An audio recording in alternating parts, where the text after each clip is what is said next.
This meeting is being recorded.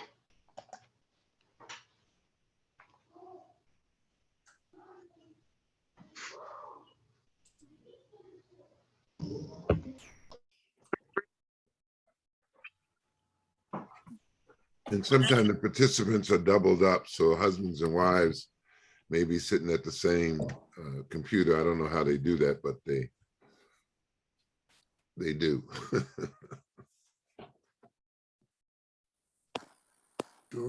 Oh, there we are. Hello, everyone. We're just going to give it a few more minutes before we get started here to see if any more join. We had a pretty good sign up, but as you know, sometimes people sign up and then they can't make it for whatever reason. Hello.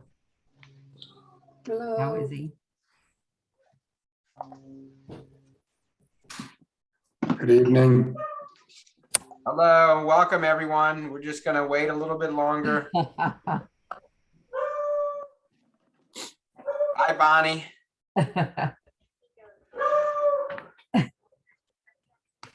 Somebody needs a mute for their dog. Yeah.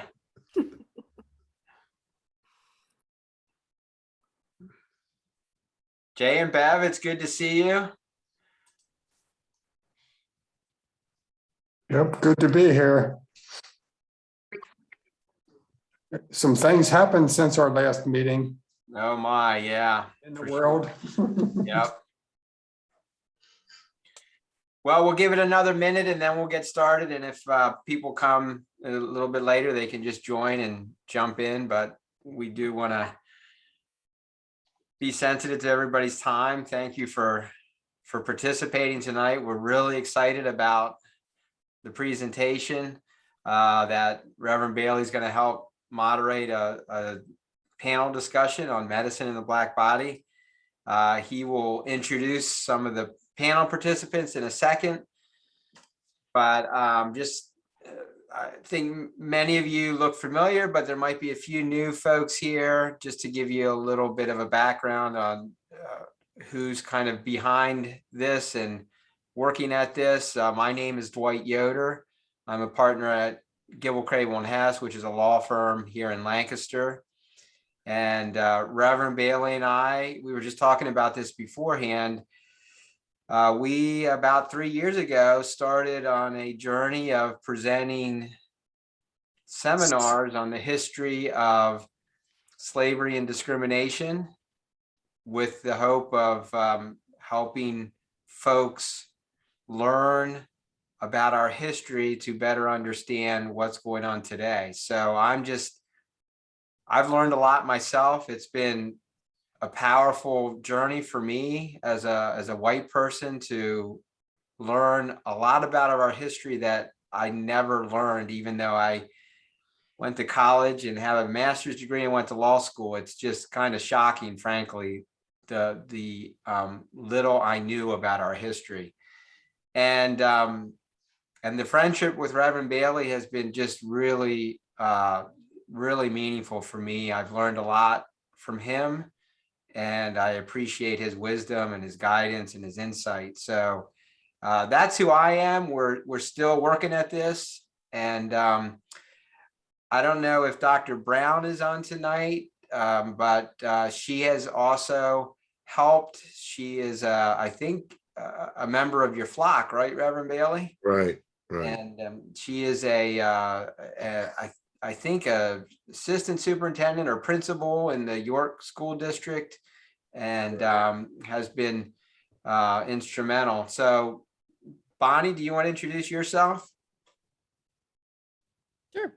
I'm Bonnie Bolton. I am an estate administration paralegal at GKH, Gibble, Crable & Hess. And I started just attending the seminars and have found that it's just been a privilege to, again, learn more about our history and to really unearth in myself attitudes and presuppositions and just a mindset that I am thankful to be shedding. So it's a privilege to be learning with this group. And Reverend Bailey, I'll let you introduce yourself. Yeah, I pastor Bethel African Methodist Episcopal Church. I've been here for 28 years, and I'm really appreciative of the Lord and opening up this part of my ministry, because I've always been doing this wherever I've been, Syracuse and New York, other places, trying to bring about the understanding between Black folk and white folk that we need to have if we're going to survive in this nation and make it the nation that it can be. So in the 28 years I've been in Lancaster, it's been a rough ride some days, but I've really been glad that the Lord sent me here, and it's good to get to you. You know, I'm 72, and it's good to get to my age and know that what you've done is because the Lord has led you in it, and you've done the right thing. And so I've been really blessed by it and doing these seminars. And I think Dwight, he says what a blessing he's been to me, but he's even he's a blessing to me, right? What a blessing I am to him, but he's a blessing to me because a lot of times folk are not willing to do what he's doing, and especially from his position, to put his business and his reputation on the line to even talk about things like this. It sometimes can cause people problems. And I didn't realize we had been at this for 3 years, Brother Dwight, because so often people drop off. They just can't take the conversation, or it costs them too much. And I'll shut up on this. I've lost members because I've talked about this. And people got tired of having to go on their jobs and hear from their bosses, what's that guy talking about down there? Well, this is what I'm talking about. That especially as a Christian, makes no sense that Christians can't walk together and be a witness to others on what God is doing in this world. So that's my brief sermonette. So Thanks, Reverend Bailey. Let me see if I can get to the next slide here.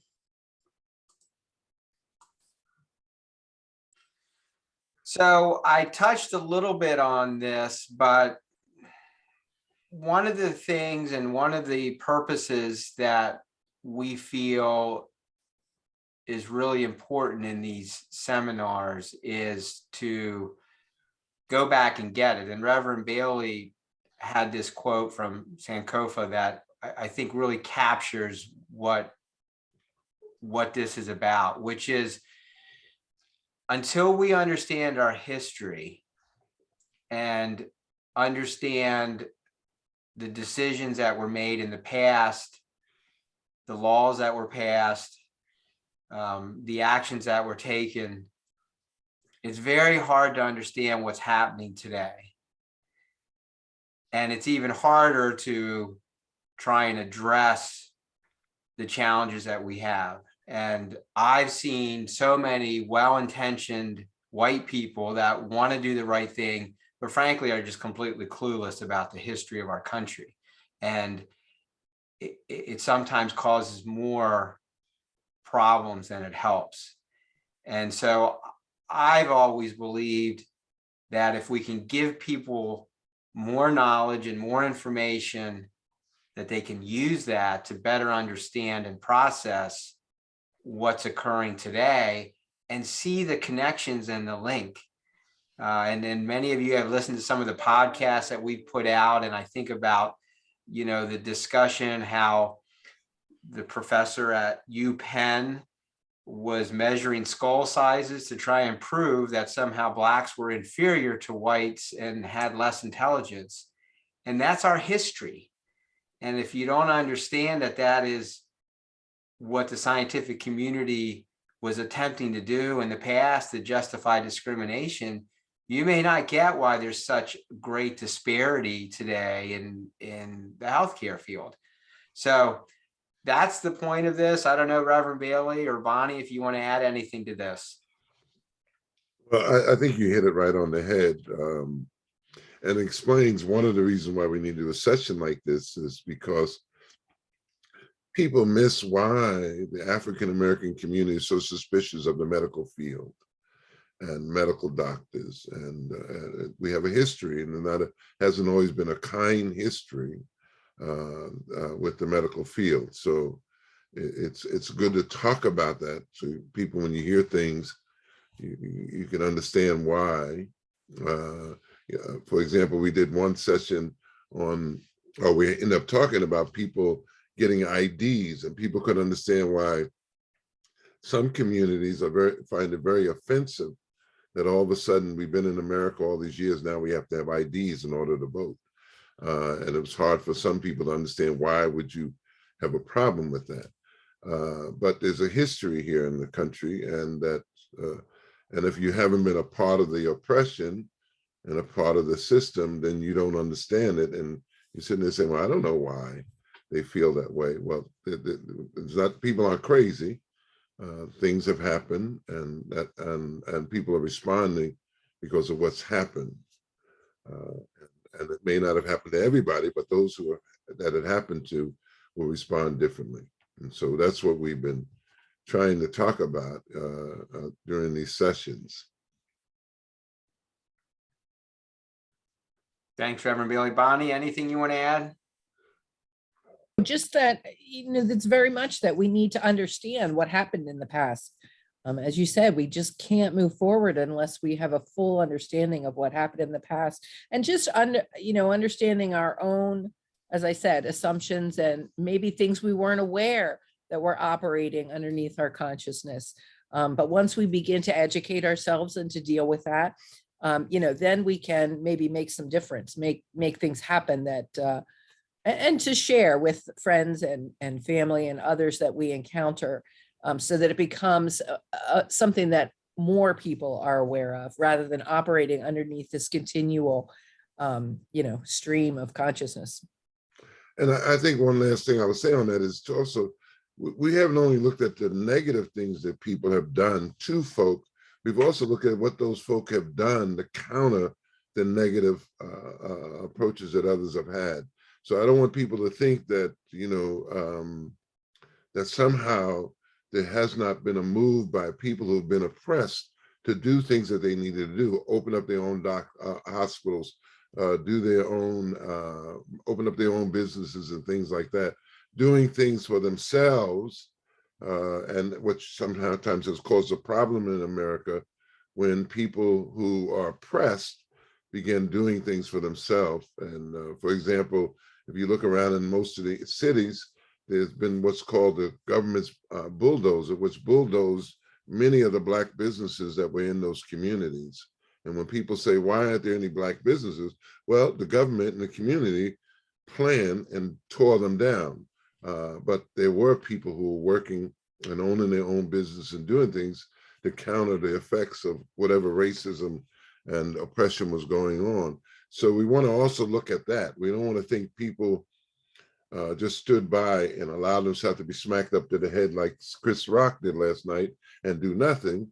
That people actually did things to, and not violent things, but they did things, positive things to still invest in this nation.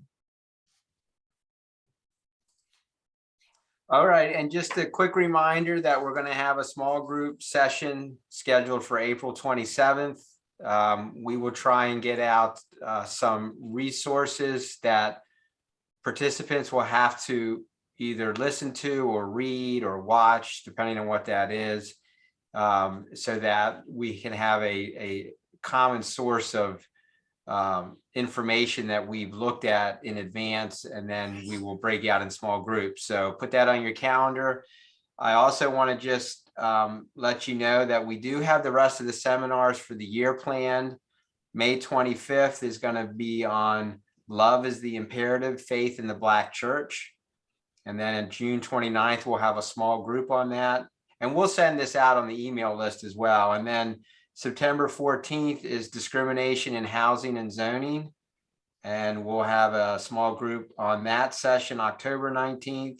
And then November 16th, What Now? Truth and Reconciliation Today, with a small group session on December 14th. So we're excited to have our topics. I know some of you submitted ideas and we appreciate that.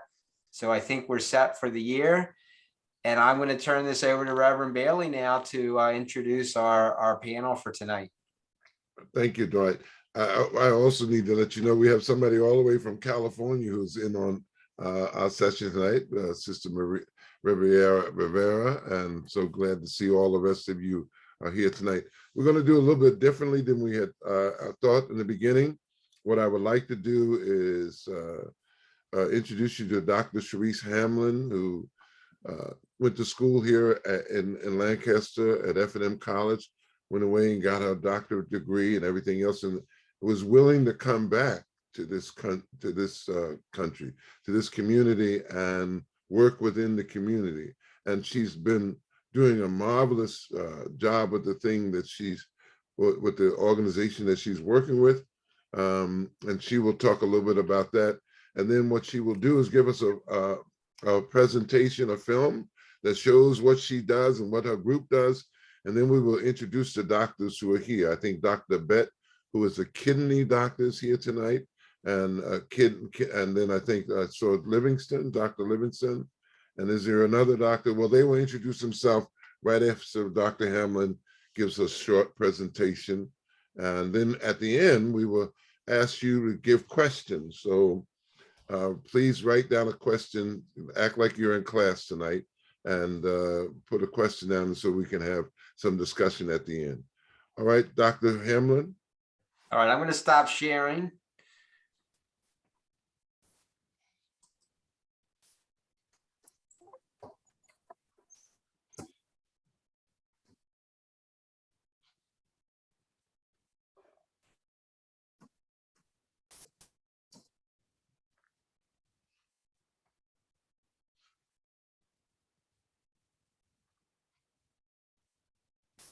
Okay, great. So thank you. Okay. So I am gonna just talk with you all. Some of you are familiar to me. I had, I see a couple of familiar faces, but I want to kind of lay some groundwork about racial health disparities and what Patients Are Waiting does, and then we'll go into our panel. So as Reverend Bailey said, I went to Franklin and Marshall College, and as I'm telling you the grounding discussion, I'll give you a little bit more about myself because I think it helps to understand the story. So going through Franklin and Marshall and the pre-med journey is very difficult. I am smart, but I'm not any smarter than any other physician. I thankfully had wonderful mentorship and relationships that helped usher me through, and I was able to go directly from undergrad into medical school. And at the end of almost every medical school lecture or topic that we discussed, there would be a discussion of, you know, the incidence and the prevalence of the disease that we were learning about, who was affected by it. And almost every time they would say, well, African Americans are, you know, more likely to have this, more likely to have, you know, be advanced or be at an advanced stage with diagnosis. There were so many things, and it was very disconcerting to learn about the body, learn about how to heal, and then hear that you're a part of the group that's going to die faster. And I knew that there was nothing specific about me that should lead to my early demise, but all-cause death. And I graduated from med school in 2007. And so these things, or these racial health disparities, have been around for a long time. And so becoming an OBGYN, then I see it again. Being a young person at 14 years old is when I decided that that was what I wanted to go into. And so knowing that I wanted to treat women and be a part of women's health and make an impact in the lives of families by caring for women, being a Black woman, wanting to become a mother, and then learning that, oh, when I have a child, I'm 3 to 4 times more likely to die in childbirth or around childbirth. And the United States maternal death statistics are worse than other countries with similar resources. So it's not about not having money or access to care. And then maternity statistics, we learn these things, whether it is increased rates of preeclampsia, which is high blood pressure of pregnancy, or death from blood clots, anything, preterm birth, all of these stats are the same or that are worse in Black women.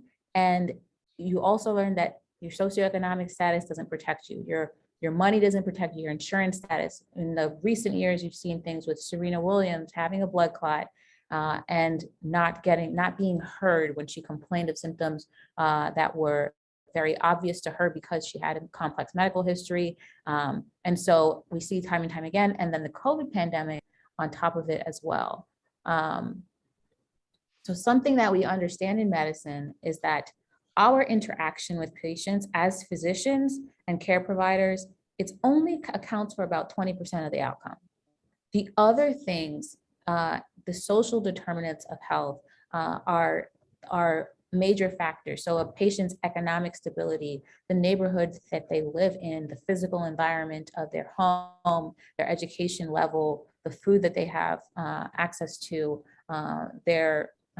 whether or not they have health care, if they have enough insurance, if they have, if that insurance is serving them well. So all of those things, and each of these different areas can actually be affected by racism and discrimination. So the global awakening to racism being something that exists and that is still active in our society,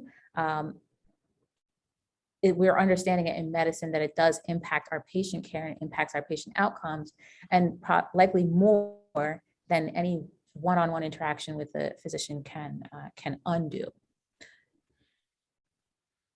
So I want to zoom away from medicine for a second, and then you will understand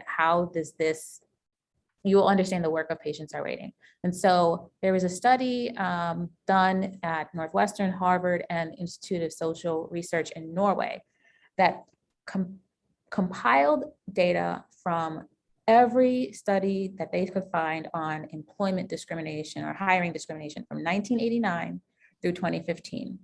They compiled all that information and found that when you compared in-person applications and even resume applications, white applicants had 36% more callbacks than equally qualified African Americans and 24% more callbacks than Latinos. And so, and that is from 1989 all the way to 2015. We are consistent in our discrimination, and that's across all sectors, all industries. And looking specifically at medicine, the proportion of Black physicians in the United States has not changed from 5% of the physician workforce for 120 years. The needle isn't moving. And so, for example, during the pandemic, you may have heard a news report or two talking about there's been a surge in Black applicants to medical schools. These things mean nothing, because a person doesn't wake up one morning and say, I want to become a doctor because, this pandemic and I needed, so let me go and become a doctor now. It takes 3.5 years to complete the prerequisite coursework to even apply to medical school. And so any uptick in applications is not an overnight feat. It may be that people who applied already or who were already decided to go ahead and actually apply at this time, or to reapply if they hadn't gained admission. But there is some history, before the times of integration, there were Black schools for physicians, there were majority schools, and Black students could not gain admission. There was something called the Flexner Report that was evaluating the medical schools, and it caused the shutdown of half of the historically Black colleges that were doing medical education. And so the surgeon generals and many of the prominent Black figures that you see, similar to the legal field, when you're looking at, the majority of Black lawyers that the country produces are coming from historically Black colleges and universities. The same for medicine. And so with that needle not moving, we've made the progress where half of medical school classes, and sometimes more than half, are women, but in medicine, the needle has not moved. And the common theme in all of this, we can see that the same racism and discrimination that affects all these different sectors, is it likely that this racism and discrimination doesn't affect medicine or medical education? Not likely. And so last year or 2 years ago, with the pandemic and the murder of George Floyd, there was a battle cry from medicine, and where, so many people who had been hesitant to endorse the phrase Black Lives Matter, they then took up their signs and kneeled and did all of these things saying white coats for Black lives, and recognizing and acknowledging that racism is ongoing and should not happen. But what has happened in that time is, turning on ourselves and saying within the medical community, well, what are we going to do about it? Because we're saying that we don't like this racism that's out there, but what about the racism that's happening within medicine and how we treat patients? And so looking at the health equity outcomes, but then also how we train physicians, looking at the admission process. And just now, we just went through the match, which is a national, basically the graduating medical doctors are looking for their residency positions. And what we know and see over and over again in this process, that the proportion of unmatched residents or graduating doctors that can't find a position to train, it's disproportionately Black and brown again. And so when the problems are so big, my personal approach is to say, where do we start? Work within your sphere of influence. And so for me, reconciling all of these things is like, where can I make the most impact? I'm a physician, I can make impact with the patient. We already talked about if that impact is only, making it up for about 20% of their outcomes, and I have to zoom out and say, well, where else, how can I make an even stronger impact and even more broad impact? And so for me, that is working with students. I also go by this rule of thumb, and Dr. Livingston will talk about it as well. Your time, your talents, and your treasures should align with your mission, vision, and values. And so that can be an internal thought and discussion, but it also can be zoomed out to your industry. And so for us within medicine, our respective health organizations and companies have mission, vision, and values. And are they in alignment with how we're doing things, with how we're moving through our care of patients and the work that we're doing? And then I think about just saying, supporting, people and organizations that are doing the work, that rather than starting something from the ground. I will share a short video with you that explains what Patients Are Waiting is and does. And we're a nonprofit that our mission is to eliminate health disparities by increasing diversity in medicine. We have 3 areas of focus: increasing the pipeline of minority clinicians, making that pipeline less leaky, so supporting students through their educational journey so that they can have that straight line to arrive at the bedside and help patients, rather than a meandering path where they are doing a lot of other things because of many reasons that a student's education can be derailed.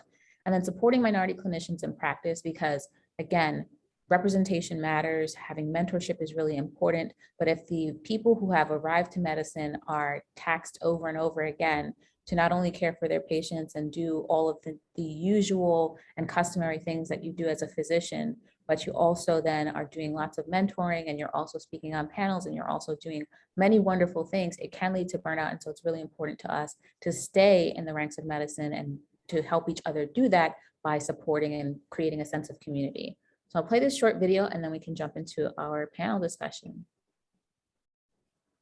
It is so important that the field of medicine reflects the community that we're serving. Racism actually affects us, an implicit bias. Patients Are Waiting is a nonprofit organization.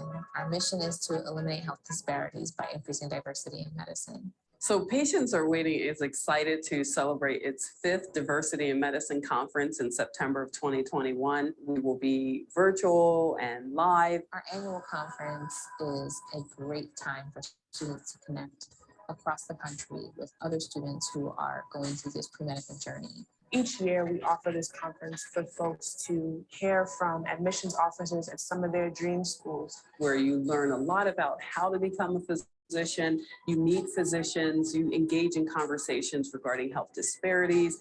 Someone's aunt, sister, brother, father is waiting for you to be their doctor, for you to be their care provider. Patients are waiting for you. This conference is how do we take us from protest to progress? All right, thank you, Dr. Hamblin. You did an excellent job. if we the video and things like that, you also be able to get these sessions because they're recorded, and if you need to ask some more, you can also ask for Dr. Hamblin if you would put in the chat your address or if somebody wants one of these videos. It looks like it's on Facebook. Yes. So we can go on Facebook and see it because some of the sound didn't come to us clear on this session. Thank you very much, Dr. Hamblin. We have a few other guests with us tonight. Dr. Bett is here. If you could wave at us, Dr. Bett, and let us see where you are. And There. and then Dr. Livingston is someone else with us too, Cherie? So if you're here, Doctor, if you would just, Dr. Bett, will introduce yourself and tell us what you do. And then Dr. Cherie, if you would, Livingston, if you would introduce yourself and tell us what you do. Is there another one with us? All right, Dr. Bett, go ahead. Okay, well, hello, everyone. I am honored to be in this session today. It's my first session attending, and I want to thank Reverend Bailey for inviting me. My name is Doreen Bett. I am a nephrologist here in Lancaster with hypertension and kidney specialists. I trained in Philadelphia at the Philadelphia College of Osteopathic Medicine and did my residency in Delaware and my fellowship up in New Hampshire, and then settled back here in Lancaster to start my career. I've been here for 13 years now and have settled into the Lancaster community. As a nephrologist, I certainly do face a lot of disparities because nephrology, the field of nephrology is riddled with a lot of disparities as far as outcomes for hypertension, outcomes for transplant, outcomes in dialysis patients.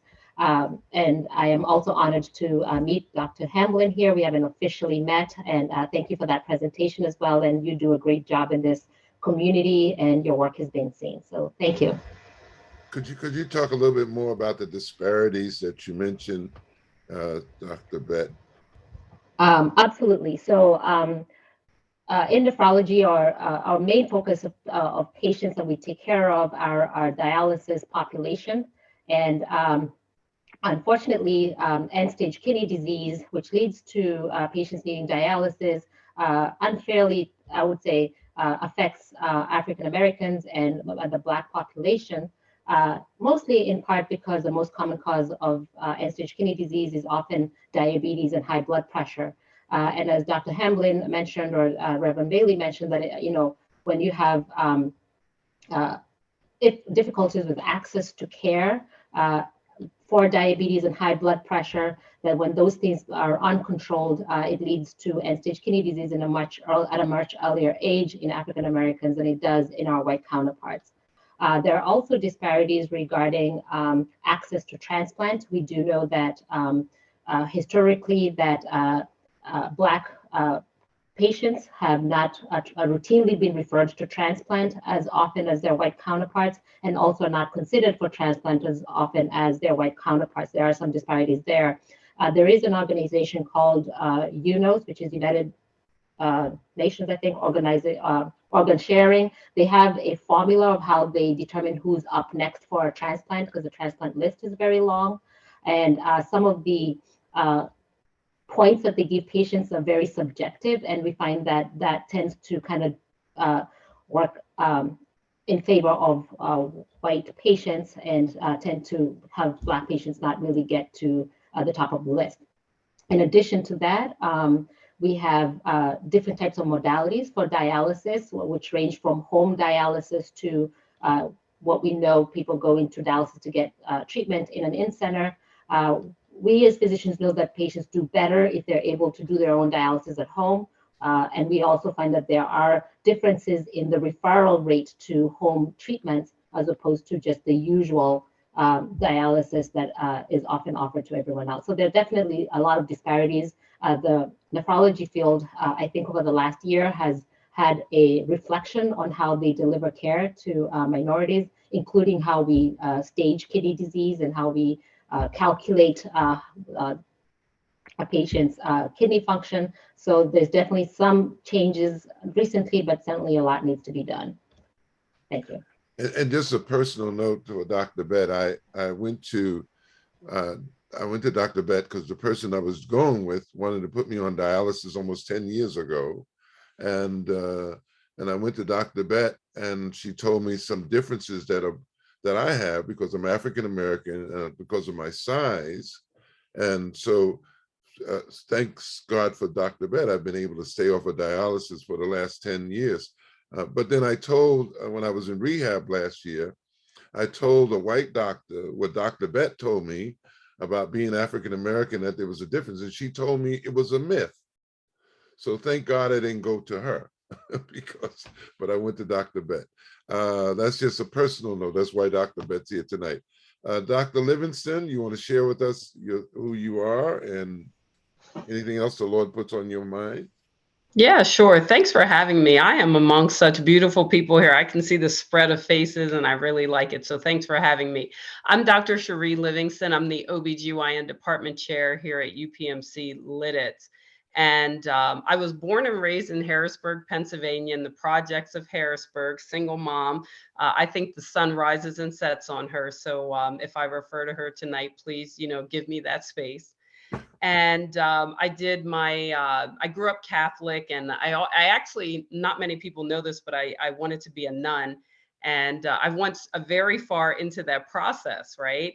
And so I said, well, I'm going to go to a Jesuit university. And I went to St. Joseph's University in Philadelphia. And if most of you are familiar with Philadelphia, you know that St. Joe's and PCOM, the Philadelphia College of Osteopathic Medicine, hi, Dr. Bett, that they're probably not even a mile away. And so that was the only medical school I applied to because I'm sort of a hometown kind of girl. I sort of stay in my zone.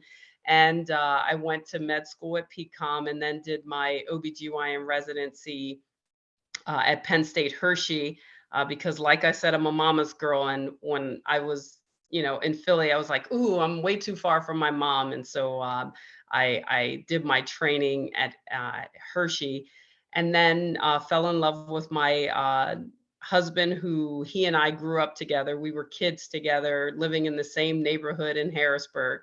And we obviously got married, had 4 kids. And he's a mama's boy and I'm a mama's girl. So we didn't go far, as you know. So he and I are both living and, praising God here in Lancaster. And I've been working at what used to be Heart of Lancaster, which is now UPMC Lidditz, since 2006. I am currently the department chair, and I'm having a really good time being department chair because some of what I'm hearing tonight is actionable items, right? We're talking about health disparities. You can't have a conversation about health disparities if you're not, as this group is doing, proposing solutions. So I delve a lot into the legislative arm of what we can do, because nothing happens unless we have one, time and energy, as Dr. Hamblin so wonderfully alluded to, 2, if we have money, and 3, if we have the politics behind what we're trying to do. And so I'll briefly talk about, as the night goes on, a lot of legislative efforts that are out there to address the things that we are looking to address. And again, I'm one of those docs, I stay in my lane. So if I talk a lot about maternal mortality and morbidity, especially being a department chair who has to write policies and protocols and guidelines to help keep women safe. So I don't perseverate on the 3 to 4 times more likely to die. I followed Bishop Desmond Tutu when he said, we can't just pull people out of the river. We have to find out why they're falling in the river in the first place. So what I think that a lot of what we need to do is to go upstream. We need to ask the 5 whys, right? If somebody says Black women are more likely to die, then say why. Well, because they're more obese. Why are they more obese? Well, because most of them live in food deserts. Why do most of them live in food deserts? And then you get down, now we're having a conversation, because we're not having a conversation until we're about at the 4th why. And again, both doctors already pointed on it so well. When you talk about health disparities, specifically in my lane, maternal health disparities, we're talking about systemic racism. We're talking about current and historical inequalities. We all know Henrietta Lacks with the HeLa cells.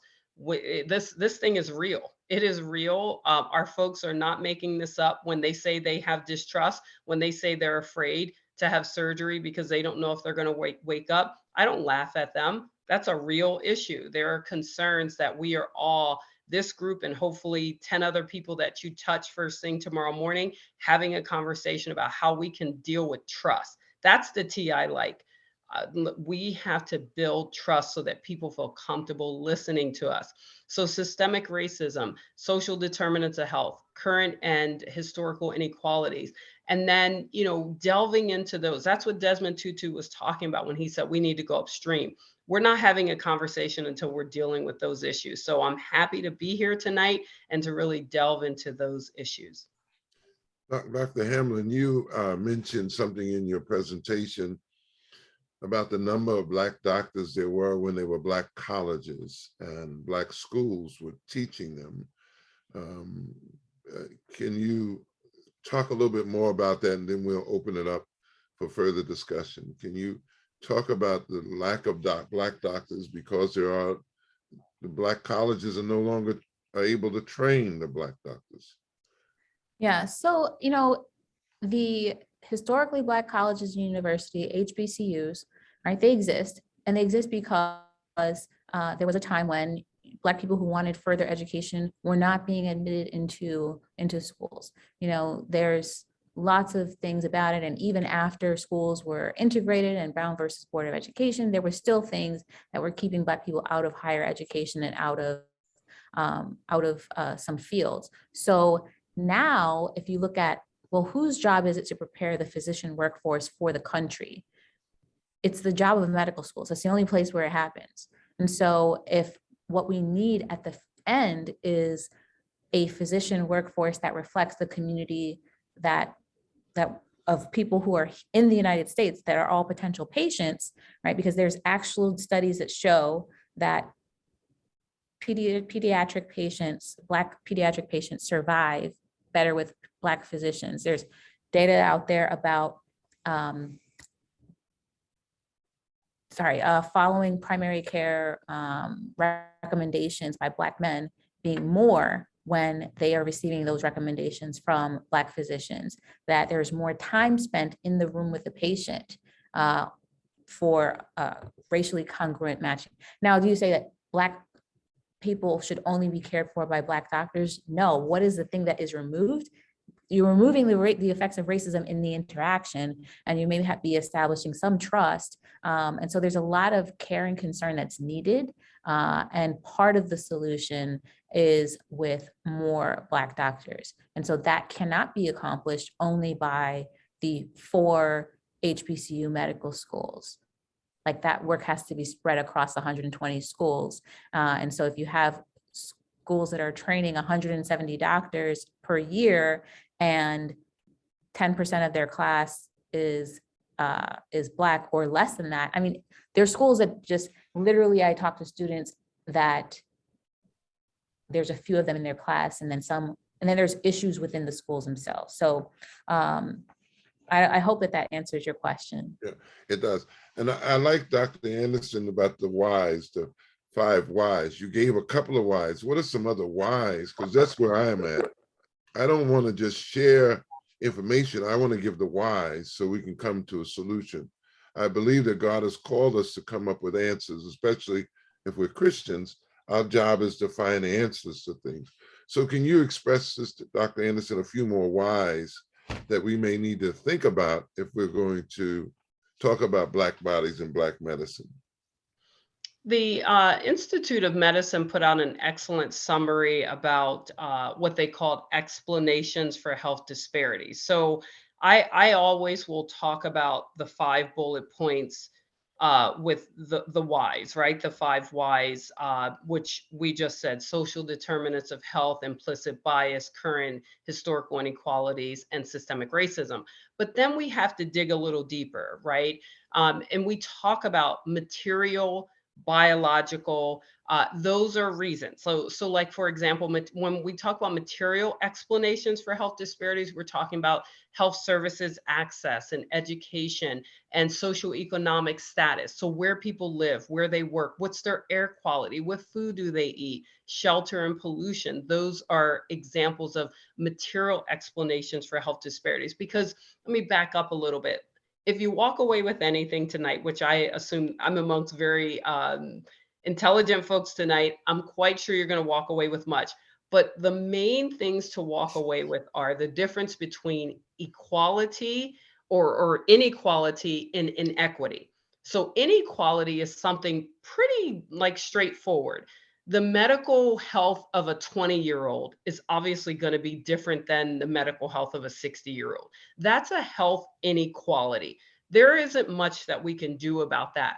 But health inequity is when we inject injustice and discrimination and things that are preventable and reversible. So when I talk about these explanations, keep in mind that I'm talking about the explanations for health disparities from a health inequity standpoint, the things that we can reverse, the things that we can fix.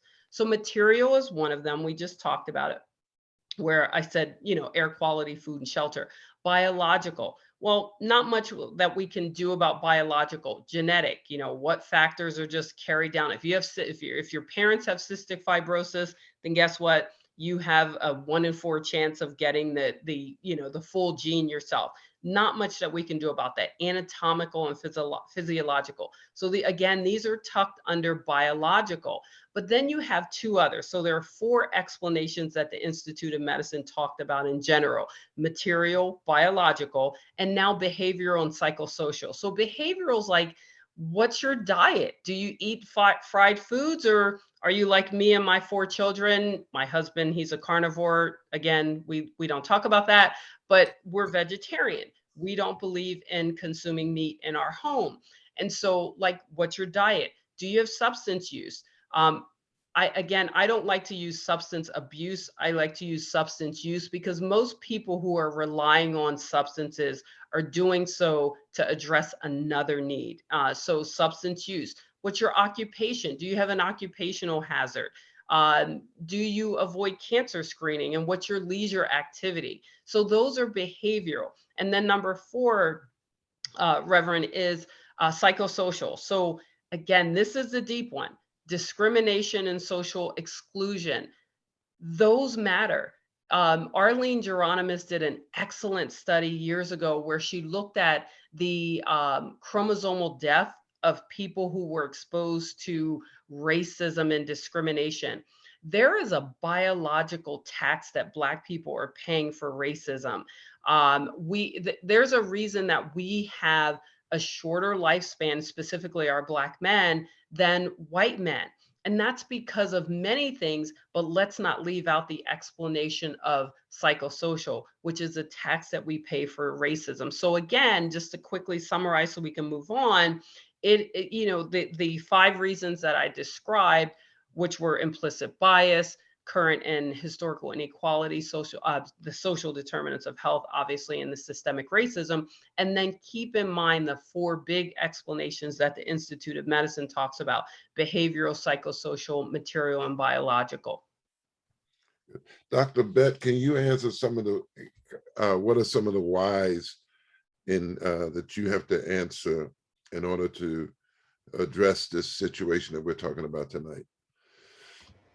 Absolutely. Yeah. So at least from in my field of work, it kind of seems like it resonates. The same things kind of resonate, where we have a lot of psychosocial issues that lead to disparities in healthcare, whether that be access to food that is low in sodium, because that is important to get your blood pressure under control. Whether it is just the education of what is important to deal with early on, and why it's important to be aggressive with getting your blood pressure under control, or getting your diabetes under control, because of the ripple effects down the road. So I think the psychosocial, the education piece, meaning that most times you need to just take time and listen to your patients and talk to your patients on a one-on-one level, which sometimes does not happen. I think some of the things that I experienced that turn our minority patients off is when, again, historically in the nephrology world, there was studies done with blood pressure control. This medications work better for Black patients, state medications work better for white patients. And when we have those conversations with patients, it's a big turnoff when your doctor is saying, well, take this because it works in Black people. You know, like there's some mistrust into why are you only giving me this medication. And so I think from a medical standpoint, we need to understand the why of why there is this big distrust. One of the other hats that I wear that you may not be aware of, Dr. Bailey, is I am the chair of the IRB. So the IRB is the Institutional Review Board, and we are in charge of reviewing all the studies that come through the LGH system. These are the scientific studies where they're studying patients, and our goal is to make sure that these studies are done ethically for the most part. And it's important for this board to be diverse so that we can kind of look at all aspects of why patients will sign up or not sign up for a study. And I think starting there, where we are looking at these studies from a more diverse background is important so that when we develop these new therapies, some of those biases that are there to begin with are somewhat dealt with.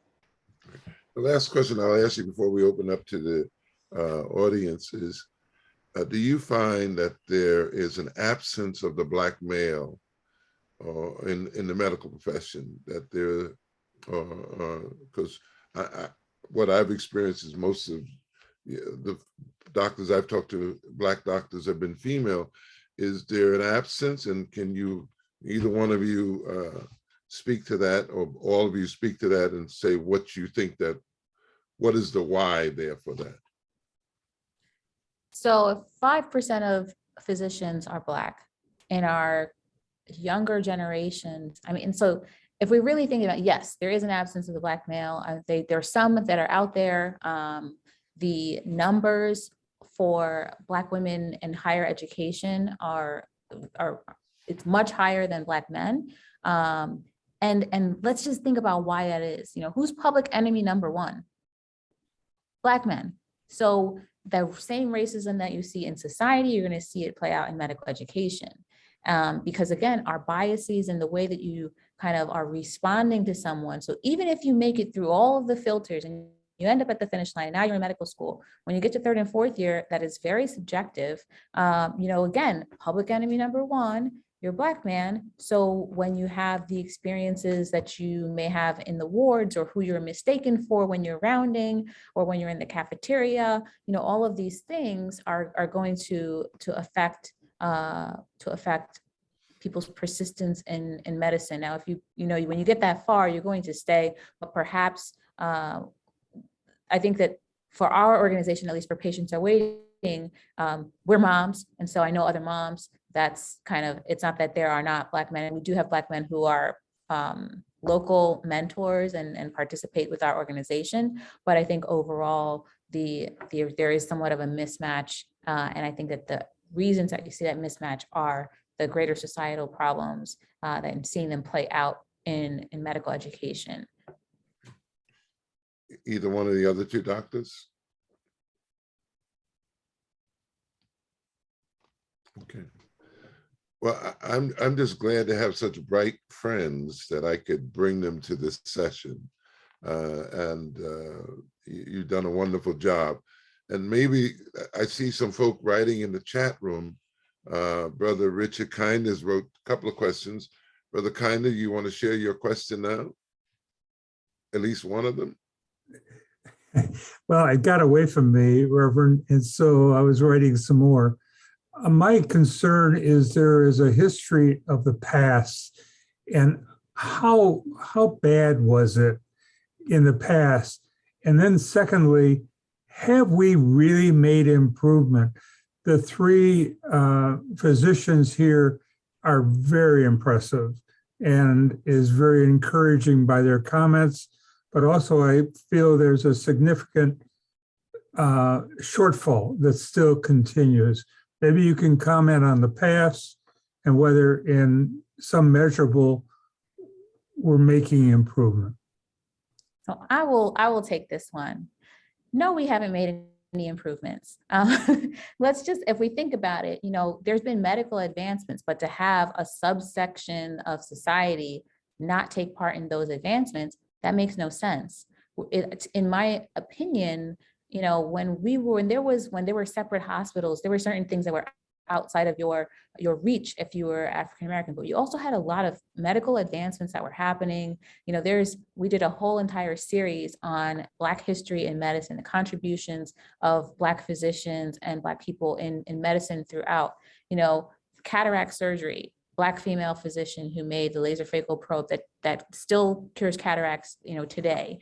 Blood transfusion, Charles Drew, this is a Black physician, and he's the person who created the technology around, blood transfusion. There's so many things, even to, multiple cardiac surgeries, first open heart surgery. There's so many contributions. And so the idea that there is something lacking in Black people, that we could make all of those contributions throughout history in medicine, and then today still only be 5% of the medical community of physicians. And then for patients, and if you think about it, I see patients now who come and they've heard these reports and they're worried.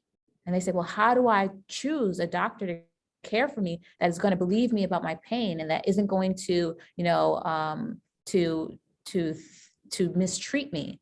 And I think that to have those legitimate questions in today's day and age is really upsetting. And I talked to my father, who's 81 years old. We talk about things and he's like, when I was a boy, I would expect this, but today, now, still.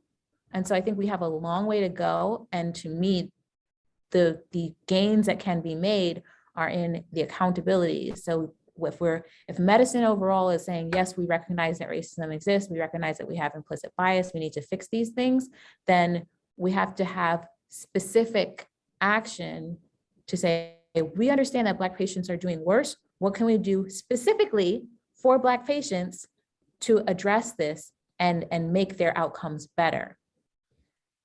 Okay. Dr. Livingston, there's a question that says, and maybe you might want to answer this. Good question, good answer, Dr. Hamblin.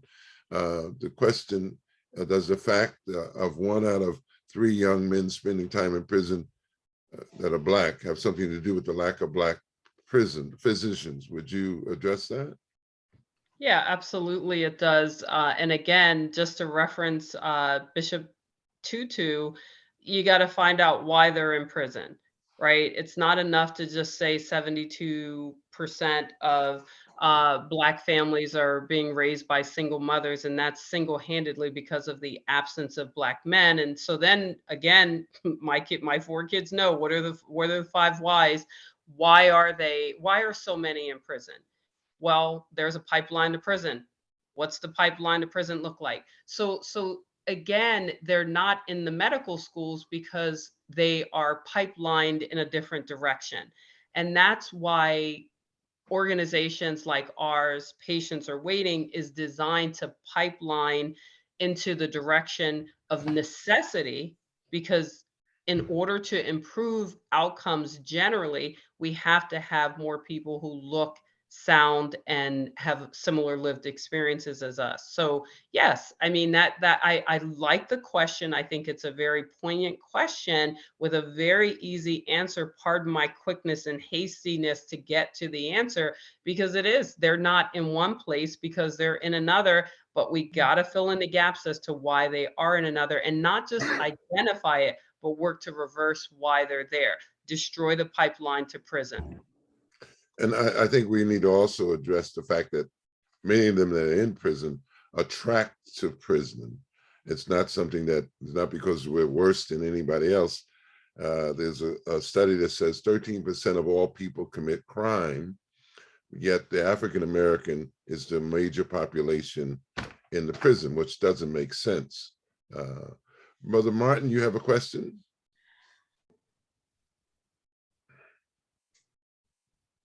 You have to unmute yourself, Brother Martin.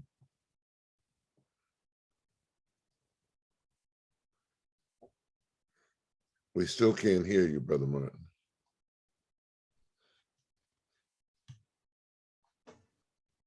All right. I guess we're not going to get to Brother Martin right now. Oh, yeah. Okay, go ahead.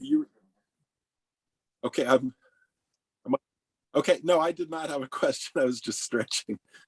No, I didn't have a question. I guess my only comment, I guess, is that I was expecting maybe some mention of the Tuskegee experiment and racial disparities, which was talked about very much, but also forced sterilizations in the 20s and 30s, 40s, up through the 50s.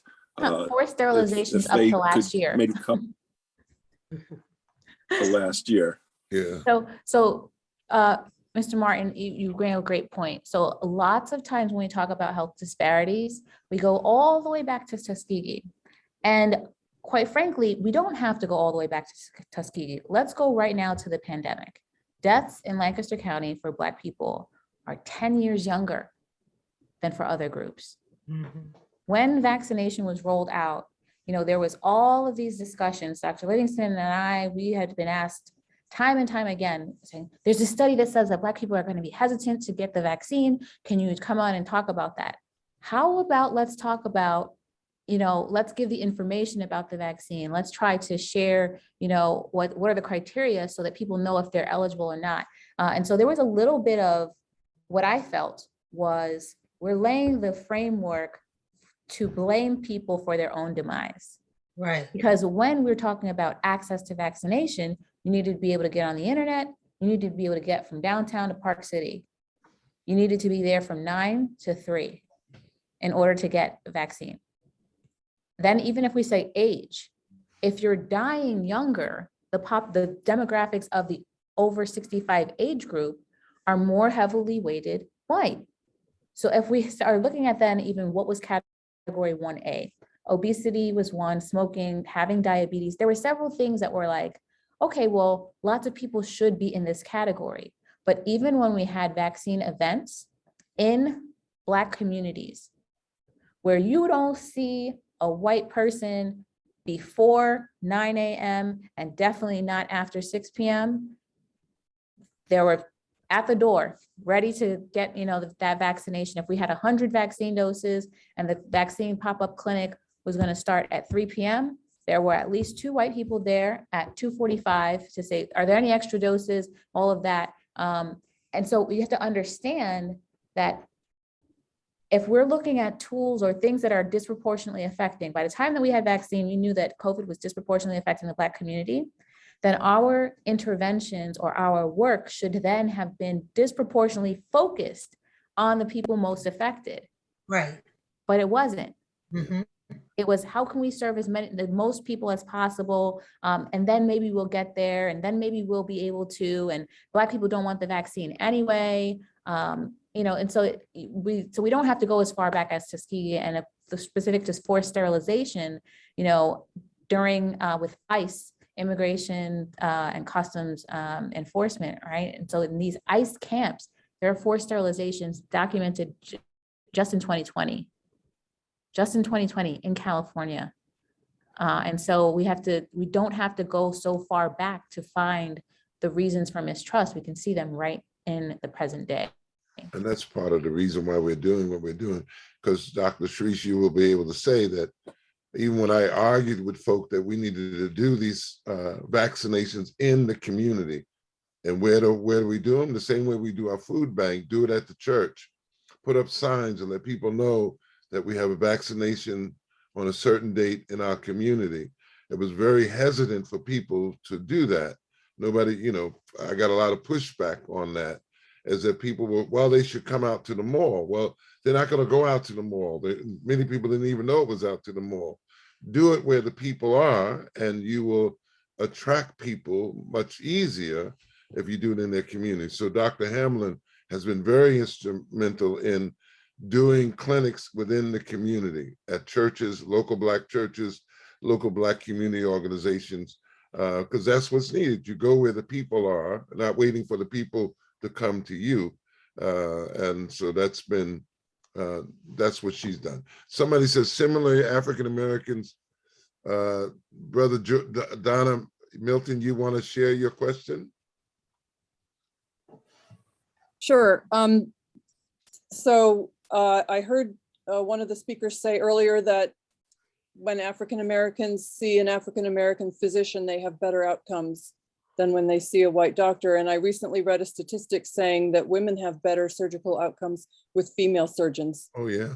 And so it raises a question for me, are these physicians more qualified, or is it the emotional experience of trust that's benefiting the patient outcome? So there was a great study. Oh, yeah, there was a great study out of Oakland that attempted to address that, where they took a population of Black men who were being evaluated for heart disease. And they were seen by one cohort was seen by a group of white cardiologists, and another group was seen by a group of Black cardiologists. And they saw significant decrease, actually statistically significant decrease in death from coronary artery disease in the group that was cared for by the Black cardiologist. What they were looking for was, again, the why. That seems to be the common theme for tonight, right? The why. Why would that be?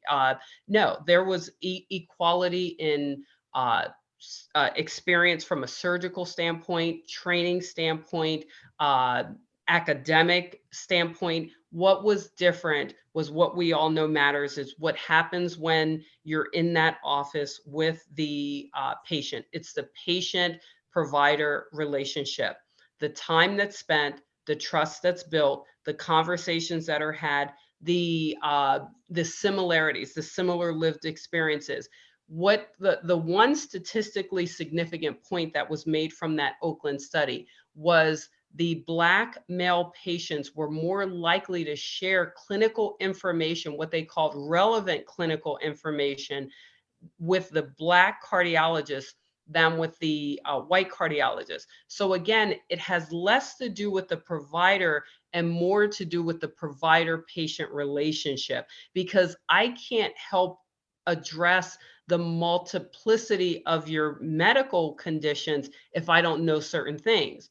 Well, if you feel comfortable telling me certain things, then I can address them. So it's more of a patient-provider dynamic than it is a provider, provider status, if you will. That was a great study. It was out of Oakland, and that helped me to also, even as a Black provider, really understand the granularity of the cultural congruence that we're talking about, because I want to be able to understand that in-depth explanation as opposed to just saying, I can provide better care. And keep in mind, another thing that we know about Black providers or providers of color is they're more likely to practice in underserved areas. Yet another reason to make more Black and brown doctors, because we need to get more providers into these, what we call medical deserts, because there's such a high need. Dr. Bett, anything you can add to that? Yeah, no, those are very poignant points that Dr. Livingston just pointed out. I think implicit bias, again, some of those subjective things that we are supposed to or have been ingrained in us, like as we were going through medical school, we were taught, oh, this happens in Ashkenazi Jews, this happens in this population, and this happens in this population. So a lot of times as you are talking to patients, you're starting to kind of put them in this columns of how you're going to care for them. And I think that in its own can present a problem in how you approach the patient and the kinds of therapies that you present. She made also a good point about being able to connect with the patient. I have had situations where, for example, even as simple as dietary instruction, that if you don't understand the cultural food that those people eat, that you cannot provide them with adequate dietary instruction, because you may be saying some of the things that you eat, but not really engaging yourself in what they culturally eat. So I think those nuances that are untouchable, you can't really put your finger on it. I think those are the things that make the biggest difference. I know Dr. Livingston has to sign off, and Dr. Hamblin may have to leave us early too. So if we have a few more questions, and then we'll say goodnight to folk. Anybody else have a hot off the press question? There was a question in the chat. Are you seeing difficulties in promoting Black physicians with the backdrop of the Supreme Court striking down elements of affirmative action legislation? So this is a great question. So the statistic that I showed, where in 120 years, there hasn't been a change, the needle hasn't moved. So whether there's affirmative action legislation or not, what there does exist is racism. And that is the constant factor. And I think that sometimes we get into this, we buy into this idea of the meritocracy, right? And you say, well, what makes a good physician? So they got to know what they're talking about, right? They need to have medical knowledge, of course. Most times when you ask that question, that's not the first thing that comes to mind. But yes, surely medical knowledge, compassion, caring, persistence, because it's a long journey. There's lots of qualities, being assertive or being able to make decisions and attention to detail. These are all things that make great physicians. The process of medical education, right? It entails taking classes, taking a standardized test. You submit your scores, and then the process. So say, for example, you apply to medical school, there may be 10,000 applicants who those two factors are looked at, and there's a cutoff, and they will decide, be under this cutoff, we will not, that person, they just sent us their money, that's fine, we're not even gonna look at their application. When they make the cutoff, and let's just say it's a GPA of a 3.7 or 3.8 and an MCAT score of 515, right? Just there's cutoffs that are there. Under that, then they will accept essays to give you more of the application. They will then read those things and decide we're going to interview some number, let's say it's 700 people for the positions for 150 people in this med school class. Those 150 people or those 700 people will be looked at holistically and had interviews and all of this to make that 150 people med school class. At what point in that process did we evaluate for compassion, for attention to detail, for all of those things? Attention to detail maybe in that there's deadlines for things, but certainly these soft skills are not evaluated in this process until you're well down in the funnel. So the presence or absence of affirmative action legislation, one, the time frame and the flat line of the proportion of Black physicians in medicine, it hasn't necessarily made a difference significantly. And I think we're not going to legislate our way out of racism. You have to come at this thing from all angles, and part of it is in medical education specifically, and in medicine, that our tools should be tailor-made for what we're trying to do. So if the medical school is responsible for providing the physician workforce of this country, then a medical school needs to decide, these 150 doctors that we train this year, what do we want our class to look like? What are the characteristics of this class? Do we want to have physicians who are speaking 3 or 4 different languages within this class, because our community that's right here has all of these language needs? Are we just all of these factors should be put into the process of how are we evaluating who out of those 10,000 applications for one school, how do we get to that 150? Good. I thought I'd throw this in. I left a couple of doctors because they asked me before I even got in the room good, was I there for work related? Did I need a work excuse to get out of work? And why would you look at me and think that the reason I'm here is because I want a note to get out of work? So that kind of bias. So I knew right away to leave that doctor because I was there for a reason, not to get out of work. This has been a wonderful session. Unless somebody has something very important, is there anybody else with a question? 1 or 2 more, and then we'll let Dr. Hamblin and Dr. Bett go.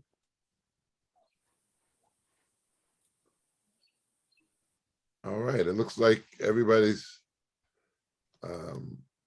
okay. What I need to do then before we close out, what I want to do is I want 2 or 3 persons, and we haven't done this before, to tell me what you're taking from tonight and what made you think.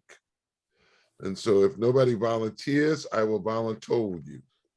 So if you can tell me what are you taking from tonight, because we do these sessions all the time, but we never hear from you exactly what's coming, what are you getting out of it? So can somebody, 2 or 3 of you, tell me quickly, what made you think tonight, or what are you taking away from tonight?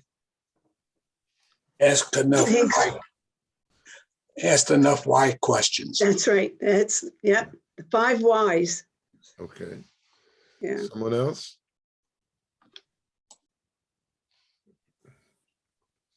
Brother Dwight, since we want to finish, these people look like they're going to be slow. Anybody have a question? You know, what are you taking from tonight? One of the things that struck me was that patient relationship where if the races are congruent, the outcome is better. Reminded me of when, Black teachers were taken out of the classroom and the children suffered. So that was definitely something for me to ponder. Reverend Bailey, one thing that really struck me was the statistic that I think Dr. Hamblin shared, which is 20% is about what the physicians can address for, healthcare and medical needs. And, 80% is outside of their control, which, I always think I can go to the doctor and they can fix everything, right? Because they work their magic. But wow, that's daunting to realize that there's so much that happens kind of outside of what is in a physician's ability to address, and really brings that point home to me. Okay, I want to thank Dr. Bett and Dr. Livingston, Dr. Hamblin for excellent presentation. You made me look good because I was the one who gave your names to this. So everybody thinks I'm a bright fella because of who I chose. You did an excellent job, which I knew you would. And but I want to thank you for being here tonight and presenting to us and sharing with us. And I also want to thank others for the other persons who participated tonight, who came and got online with us, because this is a very important issue that we're trying to address. And I said it to Dwight, and I've said it always, we're not trying to put a burden on people, because it's not your burden to take care of everything. But Dr. Hamblin had a good thing. She said, you do things where in your area of influence, that's where you can do your best to work, and you bring your own time, talent, and treasure. She got that from the church. Time, talent, and treasure to the work. And and I always believe, watch what God will do. But I want to thank each of you for being with us tonight. And Dr. Hamblin, if you or Dr. Bett have a closing remark, we'll close on that and get out of your face. I just wanted to say thank you for having us and having these important talks. I think there's not a lot of settings where people are coming together in this way, and certainly not that have lasted for so long.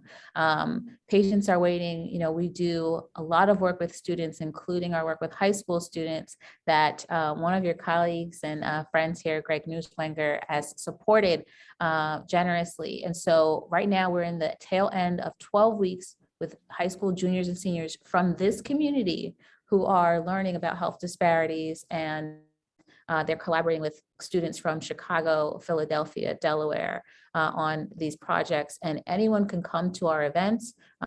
This that I put in the chat is the research expo. So these students will share their take on how to address health disparities that they've read articles about, and they're proposing future research. So we're trying to make a Black Doctor Factory right here in Lancaster, Pennsylvania. If you want to see it in action, click the link and you can register to come as a guest. We would love to have you as either an attendee or even as a judge.